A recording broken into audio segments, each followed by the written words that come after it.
मैं पन्ना खोलना नहीं चाहता। यदि कोई कहता है कि सारी कमान जो है INTTUC का कुछ नहीं है, तो यहाँ का जनप्रतिनिधि भी हमारे लिए कुछ नहीं है। मैं डर जाऊं, अगर जान का खतरा तो क्या मैं किसी का मदद करने से पीछे हट जाऊं? वो मुझसे होगा नहीं। वैसे मरने से अच्छा मैं सही का मर जाऊं। कोई अधिकार नहीं है किसी कौम के बारे में, किसी धर्म के बारे में बोलने का। तो ऐसा है कि पहले मेरा हाफ मर्डर हुआ था, वो तो अल्लाह ने किसी तौर से बचा लिया, नहीं तो फुल तो उसी दिन हुआ था। लेकिन अभी भी मेरे ऊपर जो है वो बोलते ना, मौत का साया मंडरा सा रहा है। खुदा तो कोई बन ही नहीं सकता। जो खुदा बनने की कोशिश करेगा वो उसके लिए जो है विनाश का कारण बनेगा। खुदा से किसी की तुलना नहीं की जा सकती, भगवान से किसी भक्त की तुलना नहीं की जाती। भक्त भक्त होगा, भगवान भगवान होंगे, खुदा खुदा है। ये कह रहे हैं कि वार्ड मेरे साथ नहीं है, या जिन्होंने ये कहा था कि वार्ड के लोगों ने, उनके एरिया के लोगों ने मेरे ऊपर हाथ छोड़ा था, तो आज शायद वो सबूत भी मिल गया होगा मीडिया को भी और जनता को भी कि अवाम मेरे साथ है। और इंशाल्लाह जब वक्त आएगा ये साबित भी हो जाएगा कि अवाम किसके साथ है। कोलकाता के कोलुटोला मोड़ पर 2 दिन पहले जो कुछ हुआ वो केवल एक राजनीतिक कार्यक्रम नहीं बल्कि एक जन जागरण का दृश्य था, जहां हर कोने से एक ही आवाज गूंज रही थी, शहीद दिवस जिंदाबाद।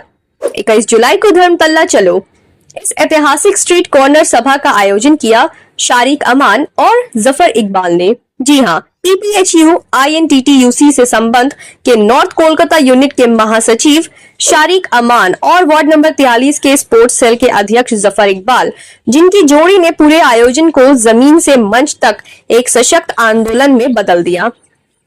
उनकी अगुवाई में हर इंतजाम, चाहे साउंड हो, लाइटिंग हो, वॉलंटियर मैनेजमेंट हो या फिर आम जनता की भागीदारी, हर चीज को एक शानदार टीम वर्क और लीडरशिप का उदाहरण बन गई।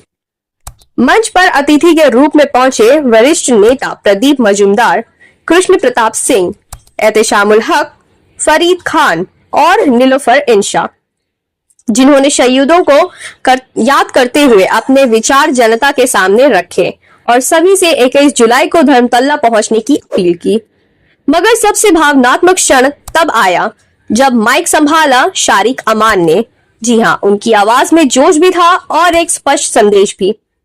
शहीदों ने लहू बहाया था, अब हमारी बारी है उनकी आवाज को बुलंद करने की। 21 जुलाई को धर्मतल्ला की मिट्टी को सलाम करना हर सच्चे सिपाही का फर्ज है। ये आयोजन ना सिर्फ सफल रहा बल्कि ये साबित कर गया कि अगर नेतृत्व सच्चा हो और टीम एकजुट हो तो हर मोहल्ला एक चौराहा आवाज उठा सकता है। और इस आवाज को बुलंद किया शारिक अमान और जफर इकबाल ने, जिन्होंने इस आयोजन को जन आंदोलन का रूप दे दिया। तो आइए एक साथ कहें शहीदों को श्रद्धांजलि और 21 जुलाई को धर्मतल्ला चलो। और अब आइए सुनते हैं वहां मौजूदा गेस्ट ने क्या कहा। हिंट नहीं किया, मैंने ये कहा कि आम जीवन में, सामाजिक जीवन यापन करने में कुछ तौर तरीके होते हैं जिसको कहने की भी इच्छा हो तो नहीं कही जाती है। राजनीति में भी यही है, व्यवसाय में भी यही है। व्यवसाय में एक व्यवसायी वही बात कहता है जो सामने खरीदार को अच्छा लगता है। राजनीति में वही बात कही जाए जो आम जनता को अच्छी लगे। और रहा सवाल कि हमें कोई अधिकार नहीं है किसी कौम के बारे में, किसी धर्म के बारे में बोलने का।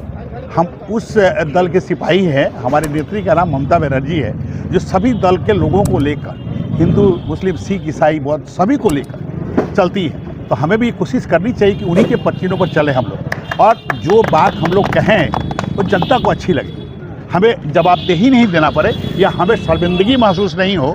आप लोग मीडिया के माध्यम से दिखाते हो, बाद में जब हम लोग कुछ बोल के चले जाते हैं और जब वो शर्मिंदगी अपने सामने आता है तो अपने परिवार को हम लोग जवाब नहीं दे पाते हैं कि क्या बोलना चाहिए। इसलिए या तो बोले नहीं, और बोले तो सही बोले। खुदा है, खुदा तो कोई बन ही नहीं सकता। जो खुदा बनने की कोशिश करेगा वो उसके लिए जो है विनाश का कारण बनेगा। खुदा से किसी की तुलना नहीं की जा सकती, भगवान से किसी भक्त की तुलना नहीं की जाती। भक्त भक्त होगा, भगवान भगवान होंगे, खुदा खुदा है। मुझसे कहलवाइए मत, मैं पन्ना खोलना नहीं चाहता। यदि कोई कहता है कि सारी कमान जो है INTTUC का कुछ नहीं है, तो यहाँ का जनप्रतिनिधि भी हमारे लिए कुछ नहीं है। इतना ही कह के मैं इसको समापन करना चाहूँगा। मैं इस मंच पर जो आज आया हूँ 21 जुलाई शहीद दिवस के उपलक्ष्य में आया हूँ। सबसे पहला सवाल का आपको मैं जवाब दे रहा हूँ। यहाँ पर आज जो एड्रेस हमने किया है वो पॉलिटिकल लेकर के हमने बोला है लोगों को, जो 21 जुलाई की घटना हुई, शहीद दिवस धर्मतल्ला चलो।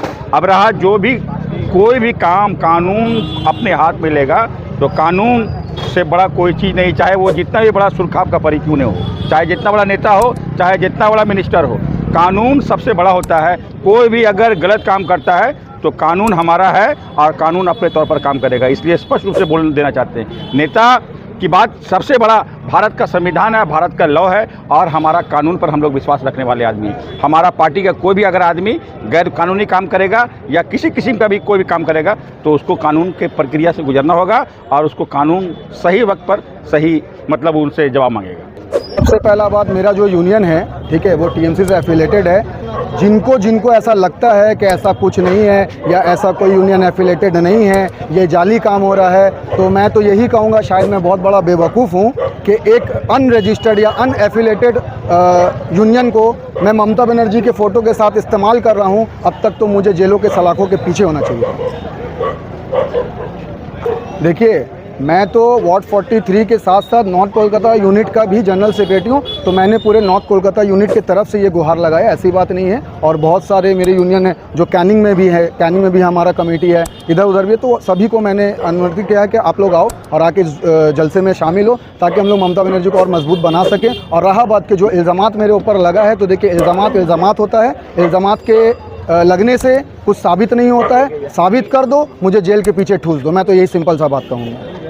देखिए, हालात तो ऐसा है कि पहले मेरा हाफ मर्डर हुआ था, वो तो अल्लाह ने किसी तौर से बचा लिया, नहीं तो फुल तो उसी दिन हुआ था। लेकिन अभी भी मेरे ऊपर जो है वो बोलते ना, मौत का साया मंडरा सा रहा है, लेकिन जो डर गया वो मर गया। तो अभी मैं ज़िंदा हूँ, मतलब डरा नहीं हूँ। तो जो डर गया वो मर गया, मैं डरता नहीं हूँ। और रहा कि मौत तो बरहाक है, एक दिन किसी न किसी को आना ही है, ठीक है, मौत तो बरहाक है। लेकिन हाँ, जान का खतरा है, तो अब क्या उस चीज़ के लिए मैं डर जाऊं? अगर जान का खतरा, तो क्या मैं किसी का मदद करने से पीछे हट जाऊं? वो मुझसे होगा नहीं। वैसे मरने से अच्छा मैं सही का मर जाऊं। देखिए, मैं उनसे सिर्फ इतना ही कहूँगा कि बहुत बहुत शुक्रिया मेरी ईमानदारी को परखने के लिए, बहुत बहुत शुक्रिया मेरे जज्बात को समझने के लिए। और रहा जो लोग ये कह रहे हैं कि वार्ड मेरे साथ नहीं है, या जिन्होंने ये कहा था कि वार्ड के लोगों ने, उनके एरिया के लोगों ने मेरे ऊपर हाथ छोड़ा था, तो आज शायद वो सबूत भी मिल गया होगा मीडिया को भी और जनता को भी कि आवाम मेरे साथ है। और इंशाल्लाह जब वक्त आएगा ये साबित भी हो जाएगा कि आवाम किसके साथ है। के लिए मैं यही अपील करूँगा कि देखिए, अगर आप चाहते हैं कि हमारी नेत्री ममता बनर्जी मजबूत बने, तो उनको हाथों को अगर मजबूत करना चाहते हैं तो आप सबको 21 दिवस के दिन धर्मतल्ला आना है और एक झुंड बना के आना है, एक मॉब बना के आना है। लेकिन मदद करने के लिए, उनके हाथ को मजबूत करने के लिए, यहाँ के इंडिपेंडेंट कैंडिडेट की तरह नहीं, मुझे मार देने के लिए। इसके लिए इशारा काफ़ी है। अगर वो ना समझे तो मेरी समझ में वो ना समझ है। अब वो ज़्यादा समझाने जाएंगे तो फिर वही बात हो जाएगा कि शारी कमान खड़ा बोलता है, खरा बोलता है, फिर पता चला मेरे ऊपर हमला हो जाएगा।